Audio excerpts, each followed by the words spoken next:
Hello everyone, welcome to my channel. आज हम कर रहे हैं चैप्टर 2 फिजिक्स का चैप्टर 2 जिसका नाम है force and laws of motion. उसके हम एनसीईआरटी वाले क्वेश्चन आंसर्स आज समझेंगे सारे लाइन बाय लाइन। ठीक है? ओके, तो without wasting any time start करते हैं चैप्टर। तो फर्स्ट क्वेश्चन दिया हुआ है कि which of the following has more inertia. इनमें से किसके पास ज्यादा इनर्शिया है। अब इनर्शिया क्या होता है? तो चैप्टर 2 जो फिजिक्स का है उसके अंदर force and laws of motion में इनर्शिया एक फर्स्ट लॉ को डिफाइन करता है। तो देखो, इनर्शिया का बेसिकली मतलब होता है कि बेसिकली इनर्शिया का मतलब होता है कि टेंडेंसी मतलब जिद। किसी भी ऑब्जेक्ट की जो जिद होती है कि वो अपना स्टेट चेंज नहीं करेगा, उसको कहते हैं कि उस ऑब्जेक्ट की इनर्शिया है। जैसे कि एक कार है जो बाहर खड़ी हुई है कहीं भी, तो वो जो है वो रेस्ट पे है, मतलब वो अभी चल नहीं रही है, वो अभी जीरो पे है, जीरो वेलोसिटी पे है। ठीक है? वो मूव नहीं कर रही है, अपनी पोजीशन चेंज नहीं कर रही है। ठीक है? तो उसे कहेंगे कि वो इनर्शिया ऑफ रेस्ट में है, मतलब वो अपनी स्टेट खुद से चेंज नहीं करेगी। चेंज करेगी तब करेगी जब एक्सटर्नल फोर्स अप्लाई करेंगे उस पर, तभी। ठीक है? जैसे कार होती है, उस पे हम जब उसको स्टार्ट करते हैं, हम अपना एक एक्सटर्नल फोर्स उसको देते हैं, तभी वो स्टार्ट होती है। और ऐसे ही कार जब मूव हो रही होती है, जब वो अपने मोशन वाले स्टेट में होती है, तब भी वो इनर्शिया ऑफ मोशन लगाती है, मतलब जिद, मोशन में रहने की जिद रहती है उसकी कि मैं चलती रहूंगी हमेशा। जब तक हम एक ब्रेक ना लगा दें, एक एक्सटर्नल फोर्स ना लगा दें, तब तक वो inertia of motion he follow करेगी। ठीक है? अब देखते हैं क्या होता है इसका आंसर। तो फर्स्ट ए पार्ट पूछ रहा है, ए रबर बॉल, एक रबड़ की बॉल है। ठीक है? हम क्रिकेट खेलते हैं तो रबर बॉल वो वाली। ठीक है? एंड अ स्टोन, एक स्टोन पत्थर है उसी सेम साइज का, मतलब जितने साइज की बॉल है उतने ही साइज का स्टोन है। ठीक है? तो बताइए कि किसके पास ज्यादा इनर्शिया होगा। तो अगर हम फर्स्ट पॉइंट की बात करें, ए की बात करें, तो inertia is measure of the mass of the body. Inertia अगर कोई भी आपसे पूछ ले तो बिना सोचे समझे इनर्शिया मतलब होता है मास। मास बताओ। इनर्शिया का टॉपिक आ जाए तो सीधे मास पे चले जाओ कि मास किसका ज्यादा है, उसका ही इनर्शिया ज्यादा होगा। ठीक है? क्योंकि जितना मास होगा उतनी ही वो जिद करेगी उसी स्टेट में रहने की। ठीक है? अब देखो, the greater is the mass of the body the greater it's inertia and vice versa. जितना ज्यादा मास किसी भी ऑब्जेक्ट का होगा, मास मतलब वजन, कितना भारी है वो जितना होगा उसी का ही इनर्शिया भी ज्यादा होगा, और जिसका कम होगा मास, उसका इनर्शिया भी कम होगा। ठीक है? अब जैसे फर्स्ट पॉइंट है, मास of a stone is more then mass of the rubber ball of the same size. जो मास है स्टोन का वो ज्यादा होता है। आप चाहो तो कंपेयर भी कर सकते हो। अपने एक हाथ में स्टोन रखो, पत्थर रखो, और दूसरे हाथ में रबर की बॉल रखो सेम साइज की, तो आपको स्टोन ज्यादा भारी फील होगा। अकॉर्डिंग टू मास हम बोल सकते हैं कि hence inertia of stone is greater, inertia of stone ही ज्यादा होगा रबर की बॉल्स के कंपैरिजन में। ठीक है? अब नेक्स्ट देखते हैं। नेक्स्ट है ए बाइसिकल एंड अ ट्रेन। अब ये तो ऑब्वियस सी बात है कि ट्रेन जो होगी उसका मास ज्यादा होगा। इनर्शिया जहां भी लिखा दिख जाए और पूछा जाए कि ज्यादा या कम बताओ, तो सीधा टॉपिक पे उतर जाओ, मास के। ठीक है? अब यहाँ पूछा ट्रेन का ज्यादा होगा फिर बाइसिकल का। तो देखो, mass of train is more than the mass of the bicycle. Mass जो ट्रेन का होता है वो ऑब्वियसली बहुत ज्यादा होता है बाइसाइकिल के मास से। बाइसाइकिल मतलब साइकिल जो चलाते हैं, और ट्रेन मतलब वो रेलगाड़ी जो होती है वो। ठीक है? Hence inertia of train is greater than that of bicycle. और क्योंकि मास ज्यादा है ट्रेन का, इस वजह से क्या होगा, इनर्शिया भी ज्यादा होगा ट्रेन का ही। ठीक है? अब थर्ड है, अ 5 rupee coin and A 1 rupee coin. तो इन दोनों में से कौन सा भारी ज्यादा होगा, मतलब मास ज्यादा किसका होगा। ठीक है? तो देखिए, mass of a 5 rupee coin is more. Mass जो होता है 5 रुपए के सिक्के का, मतलब आप देखा होगा आपने कि जो 5 रुपी कॉइन होता है उसमें ज्यादा मास होता है। ठीक है, एक 5 रुपए का सिक्का लो और एक 1 रुपए का सिक्का लो, तो आपको ऑटोमेटिक पता चल जाएगा किसका मास ज्यादा है। तो इसमें 5 रुपए कॉइन का मास ज्यादा होता है, तो इस वजह से इनर्शिया भी 5 रुपए कॉइन का ही ज्यादा हो जाएगा according to this topic compare to 1 rupee coin. ठीक है, अब करते हैं नेक्स्ट क्वेश्चन। नेक्स्ट है, in the following examples try to identify the number of time the velocity of the ball changes. इन क्वेश्चन में आपको बताना है कि हम एक कुछ करेंगे तो उसमें कितनी बार वेलोसिटी जो है वो चेंज हो रही है बॉल की। तो देखते हैं कि कहाँ पे हो रही है, कौन सी हो रही है, कैसे हो रही है, कब हो रही है, देखते हैं चलो। तो तो इस क्वेश्चन में एक सिचुएशन दी हुई है कि एक फुटबॉल प्लेयर है, मतलब फुटबॉल खेली जा रही है, उसमें एक फुटबॉल प्लेयर है, वो किक करता है एक फुटबॉल को, उसने एक फुटबॉल को किक किया। जैसे कि यहाँ पे देखो, ये एक बॉल है और यहाँ पे किसी ने उसे किक किया। कहाँ पे किक किया? To another player of his team, उसकी ही टीम के, पता है ना 2 टीम होती हैं फुटबॉल में, ठीक है, ऐसे खेल जाते हैं। तो एक फुटबॉलर ने फुटबॉल को अपनी ही टीम के प्लेयर के पास फेंका, भेजा, ठीक है। जिसने किक किया फुटबॉल को गोल के पास, गोल के पास, अब इसके पास बॉल आ गई, इसने फेंकी, अभी इसने बॉल को कहां पे किक कर दिया? गोल के पास। गोल क्या? नेट जो होता है, नेट, वहां पे। अब the goalkeeper of opposite team, अब गोलकीपर भी अलग अलग होते हैं। जो गोलकीपर था दूसरी टीम का, उसने यहां पे से गोल के पास आ गई बॉल, रुक गई वह, बाद में वहां से उसने बॉल को उठाया, फुटबॉल को उठाया और उसने बॉल को अपने टीम के एक बंदे के पास फेंक के मारी, यहां मारी उसने फेंक के, ठीक है, बॉल को। अब इसमें पता करना है हमें कि वेलोसिटी कितनी बार चेंज हुई। वेलोसिटी क्या होती है? अब वेलोसिटी मतलब स्पीड। अब वेलोसिटी स्पीड ही होती है क्या? नहीं, वेलोसिटी में स्पीड प्लस डायरेक्शन का कॉन्सेप्ट चलता है। मतलब अगर स्पीड चेंज हो गई तो भी पूरी वेलोसिटी चेंज हो जाएगी, और अगर डायरेक्शन चेंज हो गई तो भी पूरी वेलोसिटी पे असर पड़ेगा, पूरी वेलोसिटी चेंज होगी। इन दोनों में से किसी एक के चेंज होने पर भी वेलोसिटी पे असर पड़ता है, लेकिन स्पीड में ओनली स्पीड ही होती है, डायरेक्शन नहीं होती। इस वजह से स्पीड के चेंज होने पे स्पीड को असर पड़ता है ओनली, ठीक है। ओके, तो ये होती है वेलोसिटी।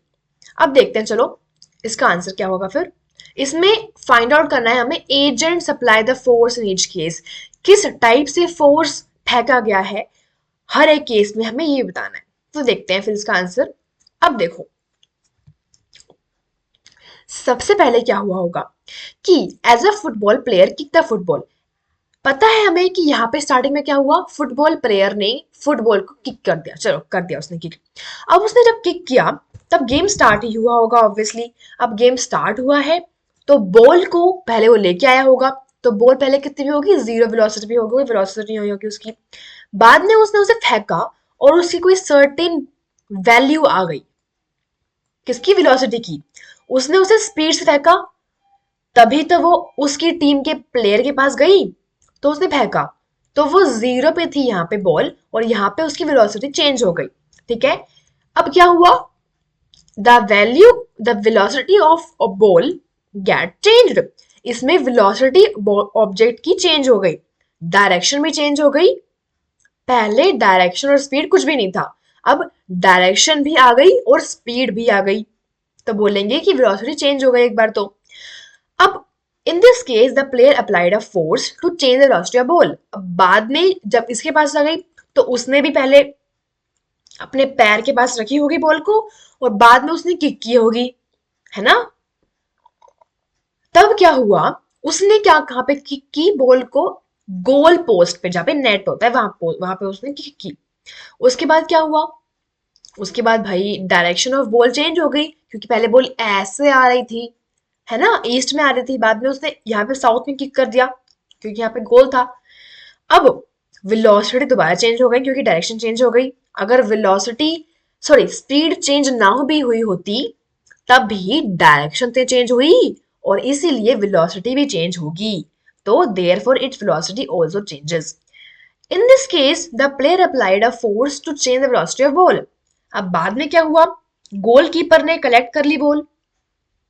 इसका मतलब ये हुआ बेसिकली कि उसने ऑब्वियसली बॉल को उठाया होगा, उसने बॉल को रेस्ट पे दे दिया, मतलब वो जीरो पे हो गई। Thus it speed reduce to zero, वो जीरो पे हो गई किसी सर्टेन वैल्यू से। अब यहाँ पे उसने मारी तो उसकी कोई वेलोसिटी होगी, स्पीड होगी, डायरेक्शन होगी, लेकिन अब क्या हो गया, जीरो हो गई थी। लेकिन गोलकीपर ने दोबारा उठाई और जीरो से उसको किसी वैल्यू पे कर दिया, उसकी वेलोसिटी चेंज कर दी। बाद में उसकी वेलोसिटी दोबारा चेंज हो गई, उसने उठा के उसे वेस्ट में मार दिया और स्पीड भी दे दी, तो उसकी वेलोसिटी दोबारा चेंज हो गई। तो इन this case the goalkeeper applied opposite force, उसने अपोजिट फोर्स लगाया है वेलोसिटी ऑफ बॉल को चेंज करने के लिए। उसके बाद उसकी टीम प्लेयर ने को मारा उसने। उसके बाद क्या हुआ, स्पीड जो है वो जीरो पे इंक्रीज हो गई, क्योंकि पहले गोल पे आने के बाद डिक्रीज हो गई थी ना, जीरो हो गई थी, तो चेंज हो गई अब। तो बेसिकली इस पूरी रामकथा का डिसीजन ये आया है बाद में कि जो वेलोसिटी है वो अपनी 4 टाइम्स चेंज हुई है। कैसे हुई देखो, पहले बॉल यहाँ थी, जीरो से चल के वो यहाँ पे आई इस बंदे के पास, फिर इसने उठा के गोल मार दी, एक दो, दो बार चेंज हो चुकी है। बाद में गोल कीपर ने उठा ली, अब उसने उसकी वेलोसिटी जीरो कर दी, तो दोबारा 3 बार चेंज होगी।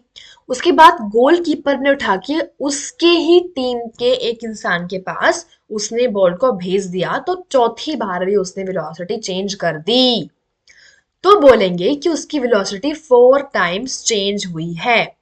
ठीक है, ओके, ये था पूरा ही सेकेंड क्वेश्चन। ठीक है, अब करते हैं नेक्स्ट। नेक्स्ट है explain why some leaves may detach from a tree if we vigorously shake its branch। Explain करो कि क्यों कुछ लीव्स, पत्तियां जो होती हैं वो गिर जाती हैं, टूट जाती हैं एक ट्री से जब हम उसे हिलाते हैं। अगर हम उसे शेक करते हैं मतलब हिलाते हैं, तो उसकी डाल पे से जो लीव्स हैं, पत्तियां हैं, वो नीचे क्यों गिर जाती हैं। तो इसके पीछे टॉपिक है इनर्शिया का। ये देखो, तो some leaves of tree get detached, कुछ लीव्स जो होती हैं ट्री पे से डिटैच हो जाती हैं, गिर जाती हैं, टूट जाती हैं जब हम उसकी ब्रांच को, डाल को शेक करते हैं, हिलाते हैं वर्जसली, तेजी से। तो this is because when the branches of trees are shaken, जब हम शेक करते हैं, उसको हिलाते हैं, तब वो मूव करती है to and fro, to and fro, आगे पीछे मूव करती है।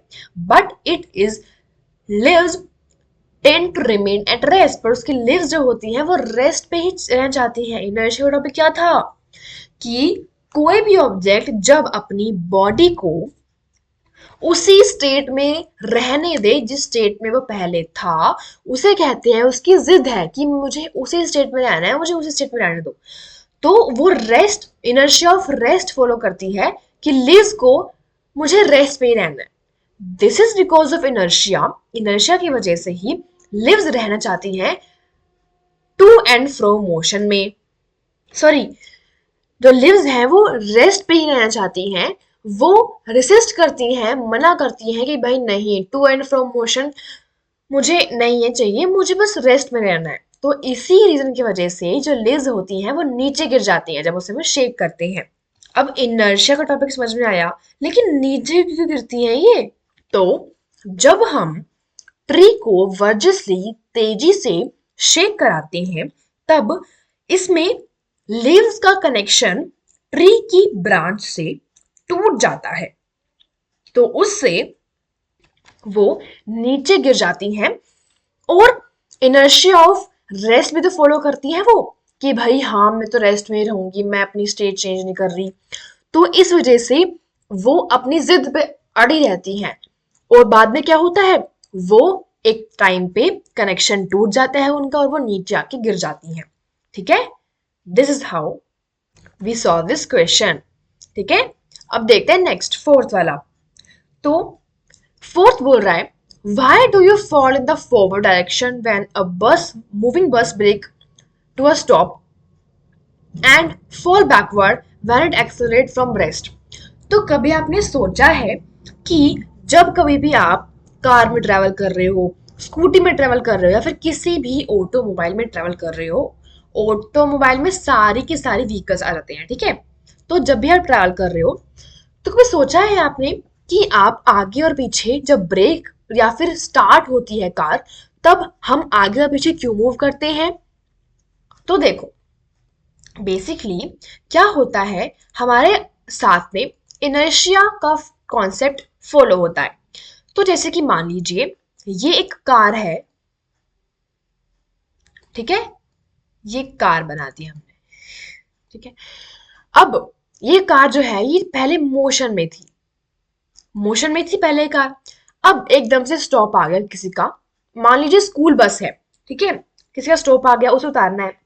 तो उतारने के लिए एकदम से ब्रेक अप्लाई करता है ड्राइवर, ठीक है। उससे क्या होता है कि हम सारे के सारे एकदम से फॉरवर्ड फॉरवर्ड फॉल करते हैं। क्यों करते हैं? हमारी बॉडी जो होती है, हमारी बॉडी क्या करती है, हमारी बॉडी चल रही है, अभी चल रही है, मोशन में है, चल रही है वो चुप चुप ऐसे, ठीक है। लेकिन क्या होता है, जब एक ब्रेक अप्लाई होता है तो हमारी बॉडी चाहती है कि वो इनर्शिया फॉलो करे मोशन का। मतलब ये कि वो चाहती है कि वो मोशन में ही रहे, अपनी स्टेट चेंज ना करे। लेकिन अगर ब्रेक अप्लाई किया है तो उसको भी रुकना पड़ेगा। इस वजह से हमें एक आगे फॉरवर्ड धक्का लगता है कि भाई मेरी बॉडी मोशन में ही रहना चाहती है, और क्योंकि वो इनर्शिया फॉलो कर रही है, इस वजह से हमारी बॉडी को आगे धक्का लगता है, क्योंकि हमारी बॉडी और आगे जाना चाहती है इनर्शिया को फॉलो करते हुए, ठीक है।